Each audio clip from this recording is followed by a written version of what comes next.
Sir mainly ఇప్పుడు ఎక్కువగా మనము weight gain and weight loss గురించి చాలాసార్లు మాట్లాడుకున్నాము.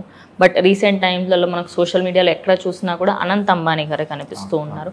ఆయన జర్నీని ఒక ఇన్స్పిరేషన్గా తీసుకోవచ్చు. అలాగని చెప్పేసి టోటల్లీ ఇన్స్పిరేషన్ అని చెప్పలేము. ఒకప్పుడు ఆయన ఉన్న ఓవర్ వెయిట్కి అబ్బా ఇంత ఫ్యాట్ ఉన్నారేంటి అనుకున్నారు. కానీ ఒక 6 to 1 year గ్యాప్లోనే ఆయన చాలా తక్కువ స్పాన్ అని చెప్పలేక 1-2 yearsలోనే చాలా కేజీస్ బరువు తగ్గడం జరిగింది. ఆయన ఒక ఇంటర్వ్యూలో కూడా ఎక్కడో మాట్లాడుతూ అన్నారు, నేను 21 kilometers డైలీ నడుస్తూ ఉంటాను అని చెప్పేసి. అంతగా దూరం నడవడం వల్ల అంటే బాడీలోని వెయిట్ లాస్ అవుతుందా అండ్ నిజంగానే డిహైడ్రేషన్ అలా ఏం అవ్వదా సార్? గుడ్ క్వశ్చన్ అండి. ఈ వెయిట్ లాస్ అనేది depends from person to person. ఇప్పుడు అనంత్ అంబానీ గారు కావచ్చు, లేకపోతే వేరే ఎవరైనా XYZ ఎనీవన్, ఒక మేల్కి ఫీమేల్కి చాలా డిఫరెన్స్ వచ్చేస్తుంది. ఎందుకంటే మెన్కి విమెన్ బాడీస్లో చాలా డిఫరెన్సెస్ ఉంటాయి, హార్మోన్ ఫ్లక్చుయేషన్స్ ఉంటాయి. At the same point of time అతను ఆ సిచ్యువేషన్లో అంత లావ్ అవడానికి కారణం ఏంటంటే అతను తీసుకున్న మెడికేషన్స్ వలన, అతనికి ఉన్న ఇష్యూస్, ఆస్మా ఇష్యూస్ కానీ లేకపోతే అదర్ రెస్పిరేటరీ ఇష్యూస్ కానీ, ఈ ఇష్యూస్ వలన హెల్త్ బాగోలేకపోవడం వల్ల సర్టెన్ స్టెరాయిడ్స్ మీద ఉండటం వల్ల పుట్ ఆన్ అయిపోయారు వెయిట్. సో ఆ మెడికేషన్స్ వేసుకున్నంతసేపు పుట్ ఆన్ అవుతుంటారు. ఫర్ ఎగ్జాంపుల్ కొన్ని సైకాట్రిక్ మెడికేషన్స్ ఉంటాయి, అవి యూస్ చేసినప్పుడు వాళ్ళు వెయిట్ పుట్ ఆన్ అవుతుంటారు. కొన్ని టైప్ ఆఫ్ ట్రీట్మెంట్ మెడికేషన్స్ ఉంటాయి. కోవిడ్లో చాలా మందికి మనం చూసినట్టయితే షుగర్స్ బాగా ఎక్కువ షూటప్ అయిపోయి ఇంట్లో ఉన్న స్వీట్స్ తినడం వల్ల అదొకటి. ప్లస్ కోవిడ్ అటాక్ అయిన వాళ్ళకి షుగర్స్ ఎక్కువ అవడం వల్ల ఇన్సులిన్ మీద పెట్టడం వల్ల ఇన్సులిన్ ఎక్కువ తీసుకునే వాళ్ళు కూడా వెయిట్ పుట్ ఆన్ అవుతారు. ఇన్సులిన్ వల్ల బాడీలో ఇన్సులిన్ ప్రొడక్షన్ ఎక్కువ ఉంటే కనుక వెయిట్ ఎక్కువ అయిపోతాం.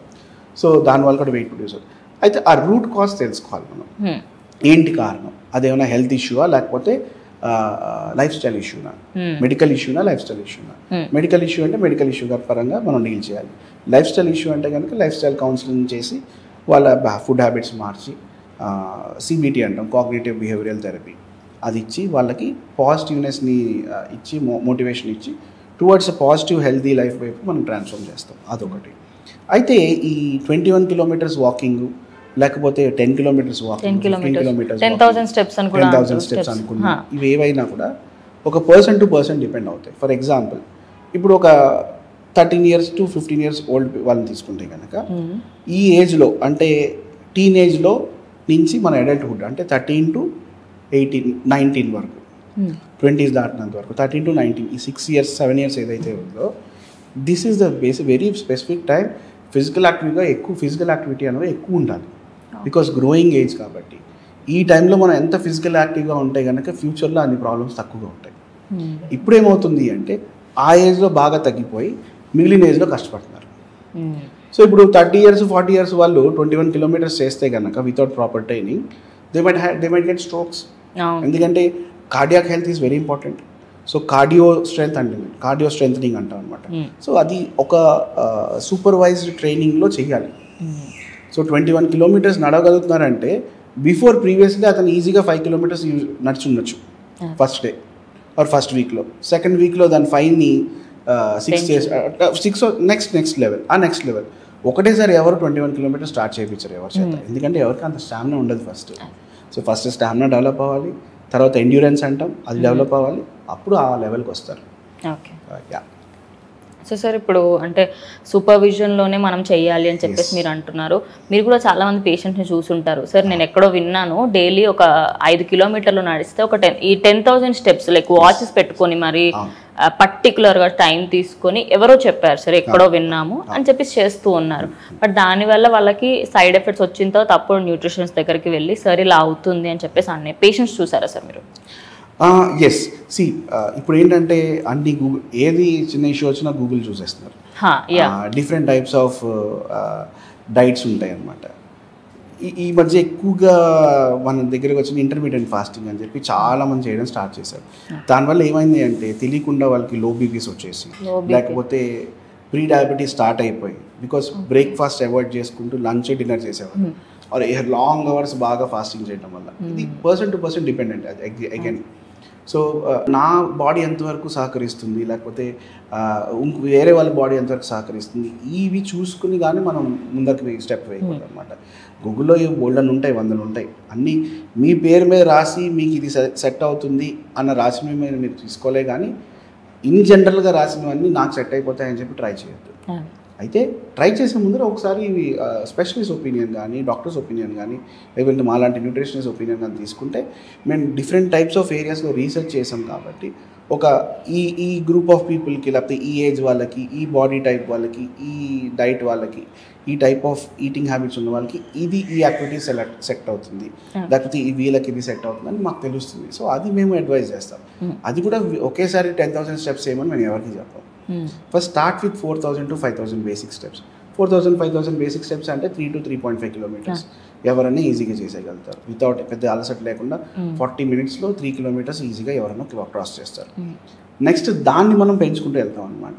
సో ఈ 3.5 kilometersని 4ని 4.5 తర్వాత 5 అలా step by step level by level వెళ్తేనే ఎఫెక్టివ్గా ఉంటుంది. లేదంటే ఫస్ట్ డే నేను 5 kilometers చేసేస్తాను చాలా ఎంతూజియాజంతో, నేను వెయిట్ తగ్గాలని. ఒక వారం రోజులు ఉంటుంది. తర్వాత అబ్బా 5 kilometers కాదులే కానీ ఇవాళ ఒక 3 kilometers చేద్దాం, మళ్ళీ రేపు చూద్దాంలే అని చెప్పి తగ్గిపోతుంది కానీ పెరగదు. సో మోటివేషన్ లెవెల్స్ కూడా డౌన్ అవుతాయి. ఎప్పుడు కూడా లెవెల్ వైజ్గా వెళ్తేనే ఆ మోటివేషన్ క్యారీ ఆన్ అవుతుంది. కన్సిస్టెంట్గా and steadiness is very important. Okay sir, అంటే డైట్ విషయానికి వస్తే మీరు అన్నట్టు ఇంటర్మీడియట్ ఫాస్టింగ్ ఏదైతే ఉందో చాలామంది ఇది అమెరికన్స్ స్టార్ట్ చేసింది, మనము ఇండియాకి ఇన్ఫ్లుయెన్స్ తీసుకొచ్చాం లైక్ వెస్టర్న్ కల్చర్లో అని చెప్పొచ్చు. మార్నింగ్ బ్రేక్ఫాస్ట్ సర్వేస్లో కూడా డాక్టర్స్ కూడా ప్లీజ్ స్కిప్ చేయకండి అని చాలామంది డాక్టర్స్ ప్లీజ్ చేసిన డేస్ కూడా ఉన్నాయి. బట్ ఈ మధ్య ఏమైపోయిందంటే బ్రేక్ఫాస్ట్ స్కిప్ చేసేస్తారు, లంచ్ కూడా స్కిప్ చేసేస్తున్నారు. అసలు లంచ్ కూడా స్కిప్ చేసి ఓన్లీ నైట్ డిన్నర్ మాత్రం బిఫోర్ 7 చేయడం. ఇది ఒక ప్రాసెస్ కరెక్టేనా సార్? ఇది ఇంటర్మీడియట్ ప్రాసెస్ కరెక్టా రాంగ్ అనేది ఎప్పుడు ఏ ప్రాసెస్ మనం జడ్జ్ చేయడం అన్లెస్ అంటే ట్రైడ్ అప్ అంటే మనం స్టార్ట్ చేసి చూస్తే కానీ. అయితే యావరేజ్గా తీసుకుంటే జనరల్ పాపులేషన్ మీద యావరేజ్గా తీసుకుంటే బ్రేక్ఫాస్ట్ అనేది చాలా ఇంపార్టెంట్ అండి. దాన్ని స్కిప్ చేయడం వల్ల మెటబాలిక్ చేంజెస్ చాలా హెవీగా వచ్చేస్తాయి. విమెన్లో అయితే చాలా హెవీగా వస్తాయి హార్మోన్ ఫ్లక్చుయేషన్స్. ఏదండి example like PCOD or for example skin rashes, mood swings, ఇవన్నీ బ్రేక్ఫాస్ట్ స్కిప్ చేయడం వల్ల వస్తాయి. చాలా మందికి తెలియదు. బికాస్ బ్రేక్ఫాస్ట్ స్కిప్ చేయడం వల్ల ఏమవుతుంది అంటే క్రేవింగ్ స్టార్ట్ అవుతుంది. మధ్యాహ్నం వరకు కడుపు ఆపుకోవాలి, క్రేవింగ్ స్టార్ట్ అవడం వల్ల ఫస్ట్ ఫ్రస్ట్రేషన్ వస్తుంది. అంటే ఆ టైంలో ఏం అవైలబిలిటీ లేకపోవడం ఒకటి, ప్లస్ నేను వెయిట్ తగ్గాలనే మైండ్లో ఒక కాన్సెప్ట్ ఒకటి, మంచిగా కనిపించాలనే కాన్సెప్ట్ ఒకటి. ఇది మెన్ కావచ్చు విమెన్కి ఎవరికైనా కావచ్చు. ఈ టైంలో ఏమవుతుంది అంటే మైండ్లో ఒక ఫైట్ జరుగుతుంది, బ్యాటిల్. తినాలా వద్దా. సో ఒక టైప్ ఆఫ్ ఫ్రస్ట్రేషన్ క్రియేట్ అవుతుంది. కోపము, చిరాకు, పక్కన ఎవరు ఉంటే వాళ్ళ మీద చూపిస్తారు. ఒక్కొక్కసారి సెల్ఫ్ ఇన్ఫెక్షన్ చేస్తారు, లేకపోతే వాళ్ళు హర్ట్ చేసుకుంటారు. సో ఇలాంటివన్నీ జరిగేవి. ఇంకొంతమంది ఏం చేస్తారంటే తినేసి కావాలని వామిటింగ్ చేసుకుంటూ ఉంటారు. ఓకే, అందరి ముందర తినేస్తారు బట్ సైడ్కి వెళ్ళి వామిటింగ్ చేసుకుంటారు. This is also one type of psychiatric issue. అంటే తగ్గాలి అన్న పిచ్చితోని. yes exactly. తినడానికి అన్ని ఎంజాయ్ చేసేసి మళ్ళీ మరి అంత దారుణమా ఉంటారు. ఇప్పుడు మీకు దీన్ని ఏమంటారు, అందాల పోటీలు, miss India's, miss world's, miss universe, వాళ్ళ లైఫ్ హిస్టరీ తీసుకుంటే వాళ్ళు hidden secrets of the beauty అని చెప్పేసి దెర్ వాజ్ వన్ ఒక ఇంటర్వ్యూ జరిగింది అన్నమాట. సో వాళ్ళు ఎంత దానికి తప్పని పడేవారు, సన్నగా ఉండాలి, 1 ఇంచు కూడా పెరగకూడదు అన్న దానికి కొన్ని రోజులు వాళ్ళు ఫుడ్ తినరు, వాటర్ తీసుకోరు, డీహైడ్రేట్ అయిపోతారు బాడీ. సో ఇవన్నీ చాలా కష్టాలు ఉంటాయి. అయితే ఇప్పుడు ఈ మధ్యన ఏంటంటే ఇంతకుముందు అంత అవేర్నెస్ లేదు కాబట్టి ఇప్పుడు అవేర్నెస్ వస్తుంది కాబట్టి ఒక సూపర్వైజ్డ్ ఫ్యాషన్లో చేయడం. ఇంకా మీరు చూస్తే కనుక మ్యాక్సిమం చాలామంది సెలబ్రిటీస్ ఎవరైతే ఉంటారో వాళ్ళకి తెలియని కష్టాలంటే ఇవే, తెలిసిన కష్టాలంటే వేరు. తెలియని కష్టాలంటే కొంచెం స్క్రీన్ మీద ఒక 1 kilo 2 kilos పెరిగినా కూడా వాళ్ళకి ఛాన్స్ మిస్ అయిపోతుంటారు. సో వాటిని కాపాడుకోవాలంటే they need lot of sacrifices and all, but అవన్నీ మంచివి కాదు. So coming back to intermediate fasting, so ఇది ఎవరికి చేయాలి అంటే కనుక సర్టెన్ పీపుల్ సెట్ అవుతుంది. సో ఎవరికి సెట్ అవుతుంది అన్నది ఫస్ట్ ఇనిషియల్గా మేము we do body composition analysis అనేది చేస్తాం. అయితే ఇంతకుముందు ఫర్ ఎగ్జాంపుల్ ఒక 150 kilos పేషెంట్ ఉన్నారు అనుకున్నాం. 150 kilos పేషెంట్ 130 kilosకి న్యాచురల్గా ట్రై చేసి వచ్చారు, 3 పూట్ల తినుకుంటూనే వచ్చారు. ఒక టైంలో ఒక స్పాన్ ఆఫ్ టైంలో అతను ఎంత ఏం చేసినా కూడా వెయిట్ అనేది లాస్ అవ్వరు. వెయిట్ లాస్ ప్లాటో వచ్చేస్తుంది అనమాట. ఈ స్టేబుల్ వెయిట్ సార్ ఇంకా ఏదండి అంతే ఉంటుందా వెయిట్? అంతే ఉంటుంది. ఏం చేసినా కూడా అసలు ఏం జరగదు. వెయిట్ లాస్ అలా వెయిట్ అలాగే ఆగిపోతుంది. ఆయన మరి వాకింగ్ అదే చేస్తుంటాడు, ఫుడ్ తగ్గించేస్తూ ఉంటాడు, ఏం చేసినా కానీ ఏం జరగదు, బాడీ రెస్ట్రిక్ట్ చేస్తుంటుంది అనమాట. అలాంటి వాళ్ళకి మేము ఏం చేస్తామంటే ఇంటర్మీడియట్ ఫాస్టింగ్ లాంటి కాన్సెప్ట్, అంటే బట్ బ్రేక్ఫాస్ట్ తినిపిస్తాం. బ్రేక్ఫాస్ట్ ఎప్పుడు అవాయిడ్ చేయించాం, కాకపోతే గ్యాప్ టు మీల్ గ్యాప్ అనేది కొంచెం పెంచుతాం. సో ఓన్లీ 3 meals నుంచి 2 meals పెడతాం అనమాట. అది కూడా 3 days లేకపోతే మ్యాక్సిమం 1 week. ఫాస్టింగ్ అనుకోవచ్చు. ఎస్, ఇంత మించి మేము పెట్టాం. అది కూడా ఆల్టర్నేట్ డేస్ పెట్టిస్తాం అనమాట. అప్పుడు ఆ 1 week తర్వాత, ఎందుకంటే బాడీకి అలవాటు అయిపోయిన మెథడ్ ఏదైతే ఉందో దాని నుంచి సంథింగ్ డిఫరెంట్ మనం ఎప్పుడైతే చేస్తామో మళ్ళీ బ్యాక్ ఎప్పుడైతే వెళ్తామో అప్పుడు మళ్ళీ వెయిట్ లాస్ అనేది స్టార్ట్ అవుతుంది అనమాట. సో అలాంటి ప్లేసెస్లో యూజ్ చేస్తాం. అది కూడా ఎక్కువగా ఇంటర్మీడియట్ ఫాస్టింగ్ మేము ఎవరికి సజెస్ట్ చేస్తామంటే 100 above ఉన్న వాళ్ళకి సజెస్ట్ చేస్తాం. 100 below ఉన్న వాళ్ళకి ఇంటర్మీడియట్ ఫాస్టింగ్ అవసరం లేదు. న్యాచురల్గా 3 పూటలు మంచిగా చక్కగా భోజనం చేస్తే లూజ్ అవ్వచ్చు. కాకపోతే ఏంటంటే మోటివేషన్లో ఫిజికల్ యాక్టివిటీ కొంచెం ఎక్కువ పెంచుకోవాలి. Okay, so that's all it is. So sir, అంటే ఈ వెయిట్ లాస్కి సంబంధించి ఒక ఫైనల్ క్వశ్చన్ చెప్పొచ్చు. అంటే ఓవరాల్గా ఇప్పుడు సార్ నేను డైలీ 3 పూటలు నాకు తినకపోతే నేను ఉండలేను. నాలాంటి వాళ్ళు అనుకోండి, నాకు ఖచ్చితంగా ఫుడ్ అనేది ఉండాలి. అంటే చాలా మందికి అన్నం 3 సార్లు ఉన్నా చాలు, ఆ చపాతీ అవి 3 సార్లు మాత్రం అన్నం ఉండాలి, తినాలి, కడుపు నిండా తినాలి, కానీ నేను బరువు పెరగకూడదు. పాసిబులా సార్?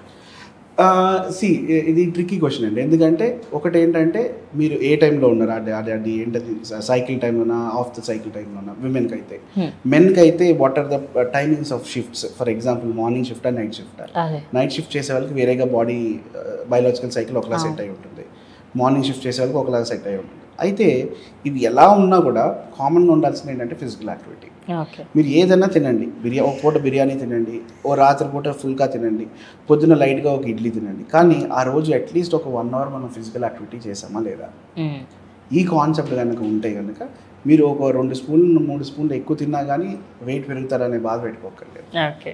సో సార్, సమ్మర్స్ వచ్చేసాయి, బయటకి ఇప్పుడు మధ్యాహ్నం టైంలో బయటికి రావాలంటేనే భయం అనే ఫీలింగ్ వచ్చేసింది. సార్ చాలామంది ఏంటి అంటే ఇప్పుడు ఇంకా సమ్మర్స్లలో ఫుడ్ తినాలనిపించదు, అన్నం అసలు ఇప్పుడు అన్నం తినాలన్న ఫీలింగ్ ఉంటే చాలామంది అసలు ఫాస్టింగ్లు చేస్తారు. అండ్ లేకపోతే కంటిన్యూస్గా ఇంకా జ్యూసులు, కొబ్బరి బొండాలు, చెరుకు రసాలు, మామిడి పండ్లు సార్ కంటిన్యూస్గా తీసుకుంటూ ఉంటారు. వాటి వల్ల బెనిఫిట్స్ ఏమైనా ఉంటాయా సార్ అన్నం మానేయడం వల్ల? పాయింట్ ఏంటంటే ఆకలేసినప్పుడల్లా ప్రతిసారి మనం సాలిడ్ ఫుడ్ తినాలని రూల్ ఏం లేదు. First point. 3 పూటలు తినామా లేదా అన్న దాంట్లో ఒక పూట లిక్విడ్, ఒక పూట సాలిడ్, మళ్ళీ ఇంకో పూట లిక్విడ్, ఇదో పద్ధతి. 3 సాలిడ్స్ లేదా 3 లిక్విడ్స్ లేదా 2:1, 1:2 రేషియో ఇలాగ మనం ఫాలో అవ్వచ్చు అనమాట. అయితే మనకు మెయిన్గా చూడాల్సింది ఏంటంటే న్యూట్రిషనల్ వాల్యూ ఎంత వచ్చింది. 3 పూటలు తిన్నాం, తక్కువగా తిన్నాం, బట్ నాకు ఆ రోజు రావాల్సిన పౌష్టికాహారాలు వచ్చాయా రాలేదా. ఫర్ ఎగ్జాంపుల్ ఇప్పుడు మామిడిపళ్ళ సీజన్ స్టార్ట్ అవుతుంది, సీజనల్ ఫ్రూట్స్ గురించి మాట్లాడదాం. ఏ సీజన్లో అన్నా ఆ సీజనల్ ఫ్రూట్స్ తినడం మనకు మంచిది, అంటే బికాజ్ అలా డిజైన్ అయ్యింది మన నేచర్. ఎప్పుడైతే అవి మిస్ అవుతామో మన బాడీలో సర్టెన్ విటమిన్స్ అనేవి తగ్గడం జరుగుతాయి. ఇప్పుడు విటమిన్ సి రిచ్ ఫుడ్స్ అంటే ఫస్ట్ మనకు గుర్తొచ్చేది mango, highest vitamin C rich foods అనమాట, అండ్ హైయెస్ట్ ఫైబరస్ ఫుడ్ కూడా. ఇవి మనం మిస్ అయితే కనుక మిస్ అయినట్టే. సో తీసుకోవాల్సిన టైంలో తీసుకోవాలి. అయితే ఎప్పుడు పెట్టుకుంటే బెస్ట్, అది లంచ్ అండ్ బ్రేక్ఫాస్ట్ మధ్యలో బెటరా, లంచ్ అండ్ డిన్నర్ మధ్యలో బెటరా అని. ఎక్కడైనా బెటరే, బట్ అంతకుమించి తర్వాత తీసుకోవడం మంచిది కాదు. ఎందుకంటే మోస్ట్లీ ఈ సమ్మర్ టైంలో కొంచెం ఫర్మెంటెడ్ ఫుడ్స్ తీసుకుంటే బెటర్. మన బాడీలోకి ఈ ప్రోబయోటిక్స్ పంపించాలి. ఇంకా ఈజీగా అర్థం చెప్పాలి అంటే కనుక చద్దన్నం, మజ్జిగ అన్నం, పెరుగన్నం, లేదంటే కనుక రసమన్నం, ఇలాంటివి కొంచెం లిక్విడ్స్ టైప్, అంటే బాడీని హైడ్రేట్ చేసే ఫుడ్స్ తీసుకుంటే బెటర్. అండ్ అలానే ఏ ఫ్రూట్లో అయితే వాటర్ కంటెంట్ ఎక్కువ ఉంటుందో, ఏ వెజిటబుల్స్లో అయితే వాటర్ కంటెంట్ ఎక్కువ ఉంటుందో అలాంటి ఫుడ్స్ ఎక్కువ తీసుకోవాలి. బీరకాయ, టమాటాలు, తర్వాత దాన్ని ఏమంటాం పొట్లకాయ, అలానే ఇంకా ఫ్రూట్స్లో చెప్పాలి అంటే కనుక ఇంకా వెజిటబుల్స్ చెప్పండి, కీరా దోసకాయలు, ఇంకా మెలాన్స్, అన్ని టైప్ ఆఫ్ మెలాన్స్, తర్వాత డ్రాగన్ ఫ్రూట్, వాటర్ మెలాన్స్, ఇవన్నీ. సో వాటర్ రిచ్ ఫుడ్స్ అనేవి ఎక్కువ ఇంపార్టెన్స్ ఇచ్చుకోవాలి. అండ్ సమ్మర్లో కొంచెం సాల్ట్ అటు ఇటు అయినా కానీ మనకి ఏం కాదు, ఎందుకంటే బాడీలో ఎలక్ట్రోలైట్స్ తగ్గుతుంటాయి, సోడియం తగ్గుతుంటుంది. అందుకే ఎండలోకి సడన్గా వెళ్ళినప్పుడు ఒక్కొక్కసారి డిహైడ్రేట్ అయిపోయి బాడీ మన కళ్ళు తిరిగినట్టు అనిపిస్తుంది. సో ఆ టైంలో ఏం చేస్తారు, హాస్పిటల్కి వెళ్ళినా సెలైన్ ఎక్కిస్తారు. మరి సెలైన్ అంటే ఏంటి, sodium water. So sodium chloride ఎక్కిస్తారు. సో అందుకనే కొంచెం ఫుడ్లో కొంచెం సమ్మర్లో ఎస్పెషల్లీ హైయెస్ట్ సమ్మర్ పీక్లో ఉన్నప్పుడు మాత్రమే, స్టార్టింగ్ అండ్ ఎండింగ్ పర్వాలేదు, కానీ హైయెస్ట్ మిడ్ పీక్ సీజన్ ఎప్పుడైతే ఉంటుందో ఆ టైంలో కొంచెం మన సాల్ట్స్ ఎక్కువ తిన్నా కానీ పర్వాలేదు. ఓకే. సో సార్ సమ్మర్స్లో డాక్టర్స్ చికెన్ అవాయిడ్ చేయమంటారు, లైక్ నాన్ వెజ్ కొంచెం తక్కువ తినండి, వెజిటేరియన్కి ఎక్కువ ప్రిఫర్ చేయండి, మెయిన్లీ లీఫీ వెజిటేబుల్స్ తినండి అంటారు. రీజన్ ఏంటి సార్? పాయింట్ ఏంటంటే అది నాన్ వెజ్ అవాయిడ్ చేయండి అనే కన్నా నాన్ వెజ్తో పాటు వెజిటేరియన్ ఫుడ్ కూడా ఎక్కువ తీసుకోండి అని చెప్పాలి.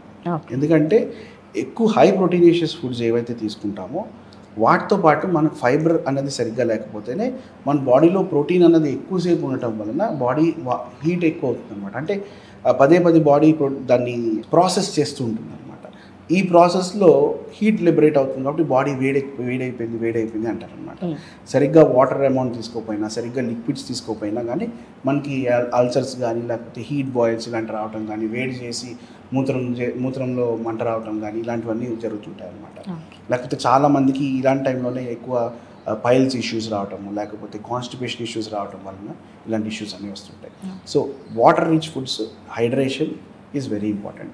మీరు నాన్ వెజ్ తినకపోండి, కాకపోతే కారాలు మసాలాలు తగ్గించమని చెప్తాం. That's the main point. So sir ఫైనల్గా అంటే సమ్మర్స్ అనగానే ప్రతి ఒక్కరు భయపడుతూ ఉంటారు, ఎందుకంటే చిన్న పిల్లల దగ్గర నుంచి పెద్దవాళ్ళ వరకు ఏదో ఒక విషయంలో ఎఫెక్ట్ అయితే అవుతుంది. అంటే ట్రావెల్ చేసేవాళ్ళు, జాబ్కి వెళ్ళే వాళ్ళు, ఎవరైతే ఉమెన్ కానివ్వండి, మెన్ కానివ్వండి, అందరికీ హాలిడేస్ ఉంటాయని జాబ్ చేసే వాళ్ళకు ఉండవు కాబట్టి సో వాళ్ళు తీసుకోవాల్సిన మెడికేషన్స్ ఏంటి సార్? అంటే మన టాబ్లెట్స్ కానివ్వండి, లేకపోతే సన్స్కి సంబంధించిన మన జ్యూసెస్, లేకపోతే ఏదన్నా ఓఆర్ఎస్ అన్నట్టు అటువంటి మనం పెట్టుకోమంటారా సార్? బెస్ట్ థింగ్ ఏంటంటే ఎప్పుడు కూడా లెమన్ జ్యూస్ క్యారీ చేయడం బెటర్ అండి. దాని మించిన న్యాచురల్ ప్రొడక్ట్ ఏది లేదు. And next thing is butter milk. Lactose intolerance ఉన్న వాళ్ళు, లేకపోతే పెరుగు మజ్జిగ పడని వాళ్ళు లెమన్ జ్యూస్ తాగొచ్చు. లెమన్ జ్యూస్ అంటే ఇష్టం లేని వాళ్ళు బటర్ మిల్క్ తాగొచ్చు. రెండు ఇష్టం ఉంటే రెండు, ఏదో ఒక రోజు అది, ఒక రోజు ఇది, ఇలా పెట్టుకోవచ్చు అనమాట. So basic thing is lemon juice is very important. దాంట్లో హెవీ షుగర్స్ కాకుండా కొంచెం సాల్ట్, కొంచెం షుగర్ వేసుకుని పెట్టుకుంటే కనుక సరిపోతుంది. Thank you sir, thank you so much. So చూసారు కదా, ఇది వాళ్ళటి వీడియో. ఇంకో వీడియోతో మళ్ళీ కలుస్తాం. అంతవరకు చూస్తుండండి క్యూబ్ టీవీ. ఇప్పుడు ఆపరేషన్ లేకుండానే మోకాళ్లకు ప్లాస్మా ట్రీట్మెంట్, మీ ఆర్థోపెడిక్ సమస్యలన్నిటికీ రోబోటిక్ టెక్నాలజీ ద్వారా తక్కువ ఖర్చుతో శాశ్వత పరిష్కారం, ఫ్రీ కన్సల్టేషన్, ప్రతి ట్రీట్మెంట్ పై 20% డిస్కౌంట్. ఈ ఆఫర్ కొద్ది రోజులు మాత్రమే, త్వరపడండి. V9 hospitals 9281465842.